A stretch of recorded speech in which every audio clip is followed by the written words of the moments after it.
Hi friends, তো কদিন ধরে ছেলে নান পুরি আর নিরামিষ কষা আলুর দম খেতে চাইছিল, তো আজকে করেই ফেলাম। তো দেখো, আলুগুলো আমি কেটে নিয়েছি, ধনেপাতা নিয়েছি, কাঁচা লঙ্কা, আদা, টমেটো ও ক্যাপসিকাম নিয়েছি। তো কড়ায় তেল দিলাম, দিয়ে জিরে আর তেজপাতা ফোড়ন দিয়ে আমি আলুগুলো দিয়ে দিলাম। তো আলুগুলো ভাজতে ভাজতে আমি ক্যাপসিকামটাও দিয়ে দিলাম।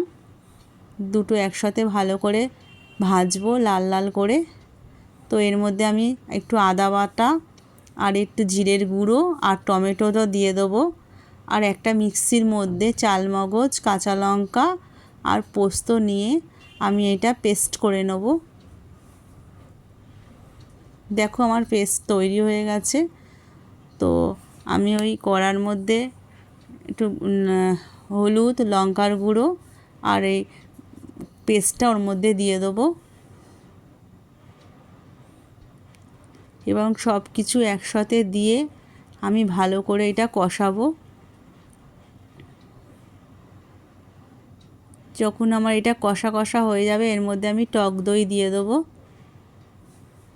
এবং টক দইটা ঠিকঠাক করার জন্যে আমি একটু মিষ্টিও দিয়ে দেবো, দিয়ে ভালো করে কষাবো। তো যখন তেলটা ছেড়ে দেবে, তো দেখো আমার তেল ছেড়ে দিয়েছে। তো এবার আমি একটু হালকা করে জল দিয়ে দেবো যাতে আলুটা ভালো করে সেদ্ধ হয়ে যায়। তো এর মধ্যে আমি একটু ঘি দিয়ে দেবো। এবার আমি একটু গরম মশলা দিয়ে দেবো। আর যখন শুকিয়ে আসবে, মাখা মাখা হয়ে যাবে, তখন আমি ধনেপাতা দিয়ে দেবো। তো দেখো, আমার আলুর দম, কষা আলুর দম তৈরি হয়ে গেছে নিরামিষ। তো আমি আর একটা জায়গার মধ্যে নানপুরি করার জন্য একটু বেশি করে টক দই নেব।